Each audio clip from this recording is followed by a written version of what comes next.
So I may have been a little harsh on this game. I After I finished the last video, I decided to look up more stuff about this game and like overviewing the story and just checking out the endings. So the explanation that I read in the last one wasn't exactly right. Um, it was a different person, and it was like their interpretation of the story. But I will actually be reading the explanation of the three endings, because the only one that I actually looked at was the ending that I got, and that was part of the reason why I was confused is because, well, even though it's not a great ending, it might actually be the true ending. So I'm gonna go over the endings. So one of the endings was the flame ending, and it says here, if James always hang on, let me sit up for this. All right, the flame ending. If James always obeyed the director, he opens a door and finds the boy eating a small lumpy clay figure that cropped up in chapter 3. The boy and James share an impassioned speech about growing up and accepting one's past, and they receive a standing ovation. Afterwards, the ending cuts to James in his dressing room as he examines his face and all the movie posters from his major roles. However, James looks as though he doesn't recognize himself, as if he is a hollow shell who can adopt any identity but doesn't have his own. Flame implies that James is akin to a piece of clay or mannequin. He's shaped by and does whatever he is told to do by the director, who is likely a real person and wanted to mold James to fit a specific role. Even though James has come to terms with his past, his only purpose in life is to be someone else. See, so I guess that one could be seen as like the real bad ending, because he's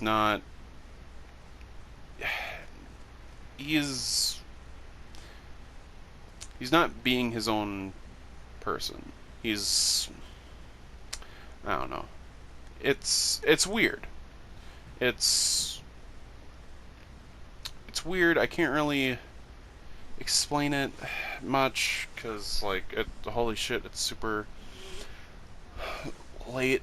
But I just wanted to make this video just to get out of the way. The other ending was the forever ending.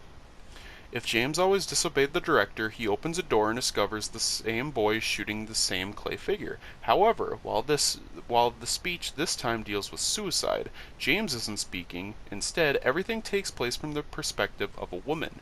The boy eventually shoots himself in the head with a fake gun, and they receive a standing ovation. As with Flame, this ending cuts to the dressing room as the woman examines her face and looks at the posters of her past roles. Forever implies that this woman is a method actor and forges new identities to fit her roles, hence the dual identity symbolism. She places herself in her character's shoes and relives their fictitious histories in her head. The death of her mother, her abusive father, James, survival, and death. All are false memories employed to get her into character, and the director was nothing more than her Jiminy Cricket. James and Lily never existed, and everything that happened on the ocean liner in Layers of Fear 2 was a work of fiction.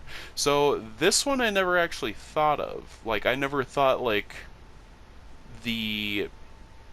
never thought that the events of everything that I've gone through could be part of a movie or a play. That never came to mind. And I thought that was really cool. And then the ending that I got, the formless ending. If James only sometimes obeyed the director and sometimes disobeyed, he opens the door and enters an underground catacomb filled with wooden barrels and candles. A mysterious woman strolls in and chastises James, claiming this isn't the first time he's entered the room and that he's made the same mistakes over and over again. While the woman promises James can eventually receive what he wants, she claims he hasn't earned it yet, and thrusts him back through the time and space to Chapter 1. Unlike the other two endings, Formless implies that everything James witnessed was real, even though Formless is essentially the bad ending, since the woman from the beginning of Layers of Fear 2 only reappears in this ending.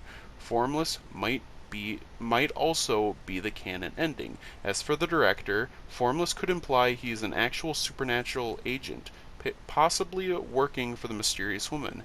As with most of Layers of Fear 2, it's all open to interpretation. So there is like, okay. I think the ending with adult James might be the bad ending. The one with the woman, not the rat queen, but the method actor. That is the good ending, and then the ending that I got is the true ending. I know it sounds kind of like shitty, like, oh, yeah, the ending I got was true and whatever. But at the same time, there's no true ending. It basically goes on what your personal preference is, and it's like, even then, the true ending isn't a good ending. None of them really are, if you think about it. Um, James is left as a hollow shell and just can't be his own person. The one with the girl, the method actor, James and his sister Lily, I almost forgot her name, Lily never existed. And then the one where you get sent back in time, it's almost like a never-ending loop. But yeah, I wanted to clear that up just in case, like, I don't know, just in case, like, the few people thought that I hated this game. I didn't hate it. It was just kind of disappointing with the monster running around. I know I could have picked the mode where I can play it without the monster killing me, but I picked normal because that was how you're supposed to play it. But overall, the scares in this game are pretty good. A couple did get me. Um, the mannequins, a little overused. They could have dialed back on those. Monster, they could have just cut him entirely, but now that I know the story, I get why he's there, and I can appreciate him a little bit more. I think he would have been better as like a looming figure, or did what they did in the first game with the monster version of your wife. Not have him use so much, to have him in like maybe 2 or 3 parts, and don't make it a chase, just make it like almost like a puzzle. Like, there was a part in the first game where you're going through a hallway, and I believe, like, if you look up at the door frame, it's like, don't look behind you, and if you do, then you get attacked by the wife. I really liked that, and they could have done something with this, but they didn't. But overall, I do think this game is worth buying. Now, I still believe first game, I like the first game way more. But now that I had some time to think, read over the story, I do think this one is definitely worth buying. Anyways, that's it. I just wanted to make this video just to get out of the way. Anyways, I'll see you when I start playing fucking Siren. See ya.